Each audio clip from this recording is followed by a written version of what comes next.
Support for Colorado Today comes from Credit Union of Colorado. With access to over 30,000 ATMs and a mobile app, they're dedicated to offering the services of a big bank with a heart. Learn more at honestlygood.org. Support for Colorado Today comes from Safeway, where teachers can save 5% every day. Download the Safeway app and verify your teacher status for exclusive offers and discounts. Get started at Safeway.com or in the Safeway app.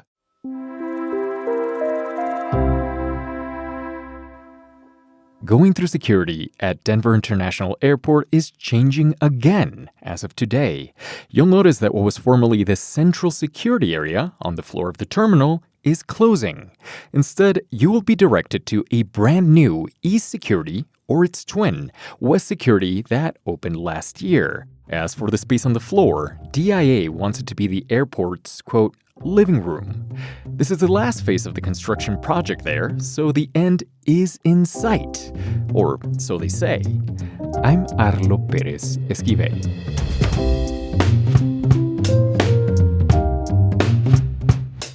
Coming up, Denver's rent prices are going down. So why are so many people getting kicked out of their homes? If I worked all my life, where did all my taxes go? What am I paying for? And why can't I just go get help? You'll hear how one family's story shows the larger problem.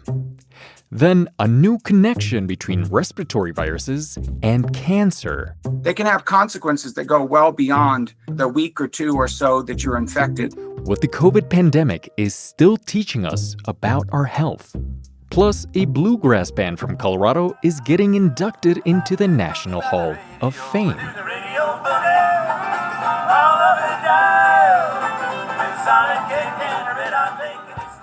It's Tuesday, August 5th. Here's the news in Colorado today.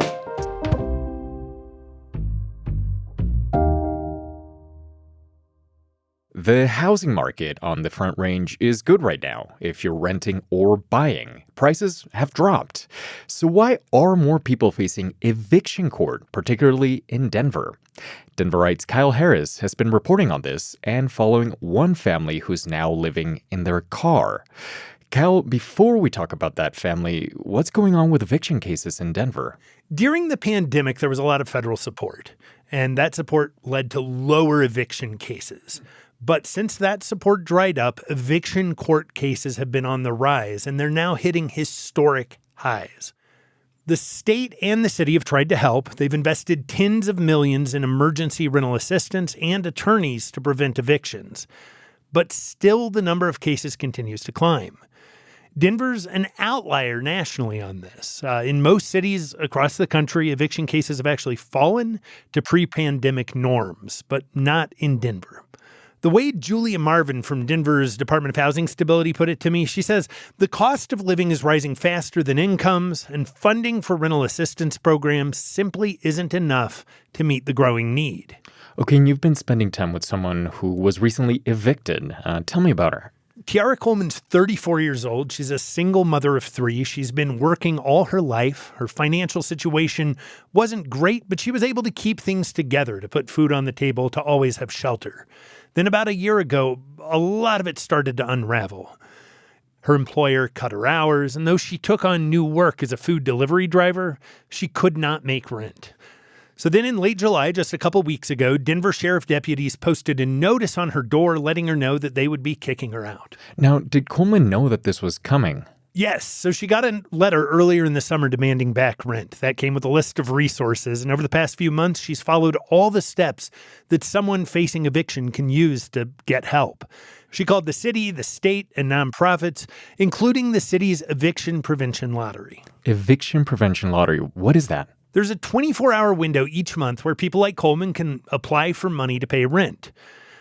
That program cannot help everyone, and about 5,000 renters have applied to the program so far this year.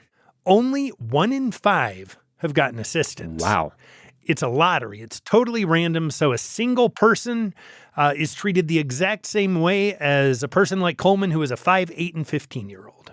And for Coleman, she was never picked. If I worked all my life, where did all my taxes go? What am I paying for? And why can't I just go get help? This question really struck me. Why don't our taxes guarantee some sort of social safety net?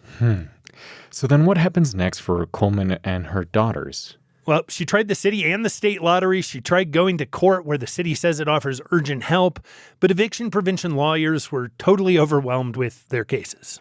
Everywhere I turn, every place I call, every church I call, Salvation Army, 211, United Way, they can't help me.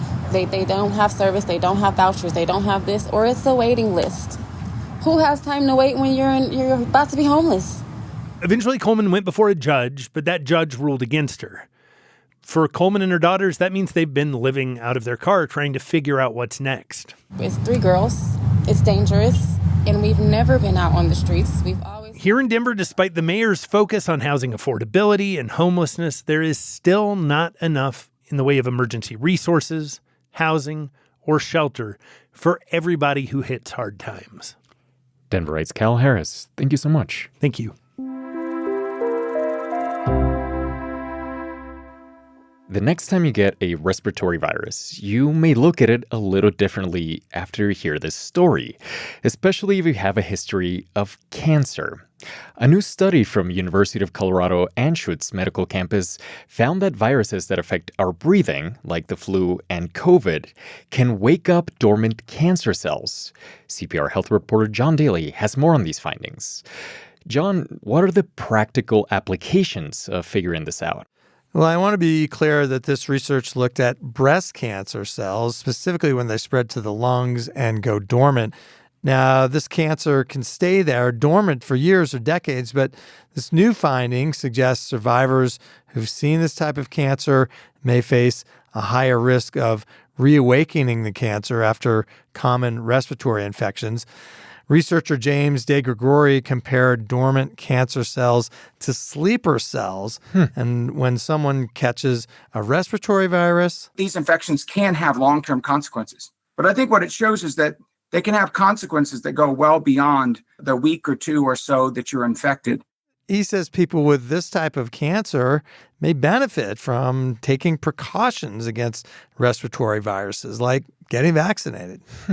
Now, respiratory infections are pretty common. The seasonal flu affects more than 1 billion people each year. So how come we're just finding out that they can wake up cancer cells now? COVID offered a unique opportunity to study this kind of thing. A lot of organizations were collecting detailed data of who was getting sick, and this team at CU's Cancer Center took advantage of that. They wanted to know more about the effect of pulmonary viral infections on cancer growth. And ultimately, for this study that they've just published in the journal Nature, the team of scientists looked at a mouse study as well as 2 large data sets. And one of those comes from more than 500,000 patients. Wow. What they found was that among cancer survivors, those who tested positive for COVID-19 had nearly twice the risk of dying from cancer compared to similar survivors without COVID-19. And the second set of data involved people who specifically have breast cancer. It found a roughly 50% higher risk of having cancer spread to their lungs after a COVID infection. Wow, and why would this be? How are they explaining this higher likelihood of cancer spread after a COVID infection? Well, put simply, it has to do with inflammation, right? Which is so important in so many parts of the body and illnesses that we have. Scientists have known for some time that inflammation in the body has a role in cancer growth. For instance, we know that smoking cigarettes causes inflammation in areas like the throat and lungs, and that it's inflammation that encourages cancer growth. And when you get a respiratory virus, your body also goes through inflammation.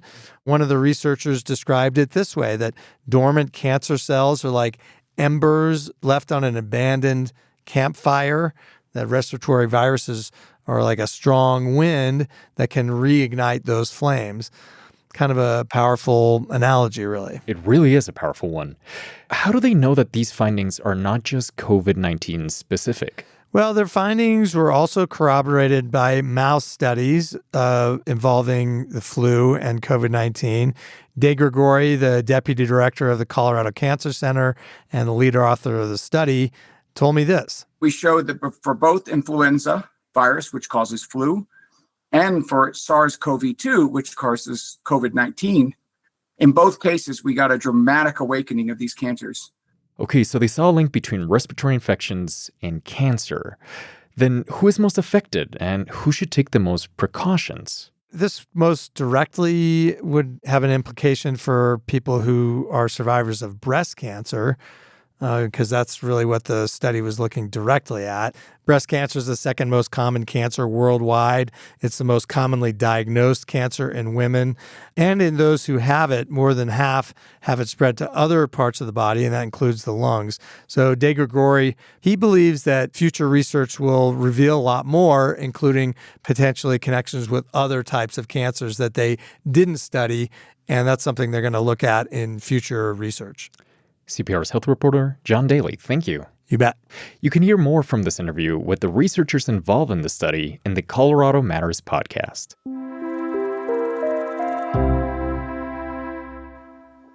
For the first time, a band from Colorado is said to be inducted into the National Bluegrass Music Hall of Fame. That was recently announced by the institution.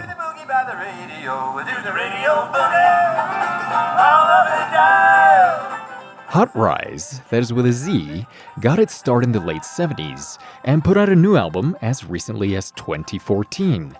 They're known as the patriarchs of a movement to modernize and mix other genres of music into bluegrass in Colorado. CPR's Lauren Antonoff-Hart is going to tell you more about the band and its founder, who's come to be known as Dr. Banjo.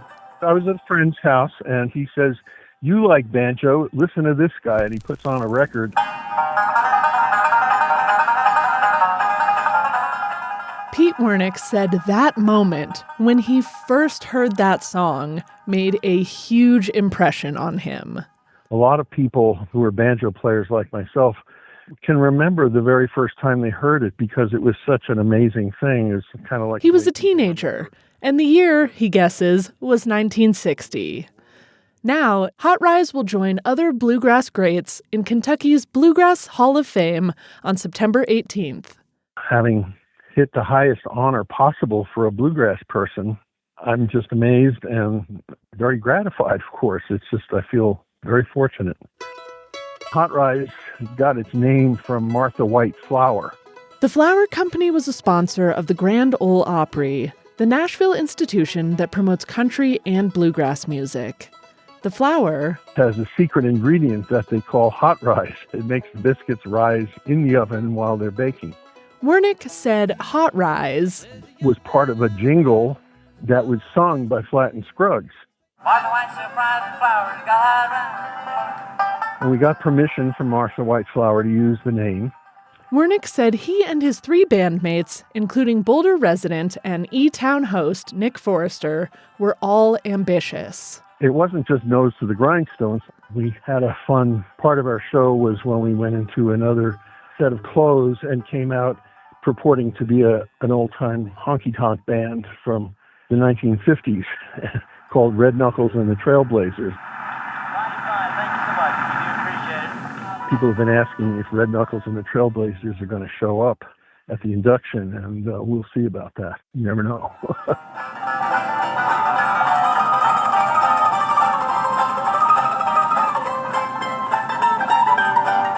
Thank you, CPR's Lauren Antonoff-Hart, for that reporting.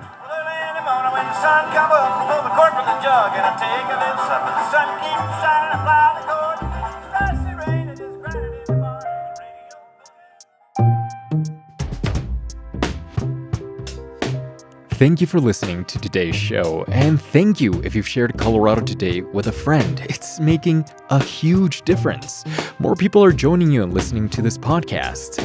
So if you know anyone else in your life that you know would enjoy getting their daily dose of Colorado news each day, please forward us to them. I'm Arlo Perez Esquivel. This is CPR News. Support for Colorado Today comes from Credit Union of Colorado. With access to over 30,000 ATMs and a mobile app, they're dedicated to offering the services of a big bank with a heart. Learn more at honestlygood.org. Support for Colorado Today comes from Safeway, where you can make back to school a breeze. Shop lunch essentials, snacking favorites, and even check off vaccinations all in one trip. Get started at Safeway.com or in the Safeway app.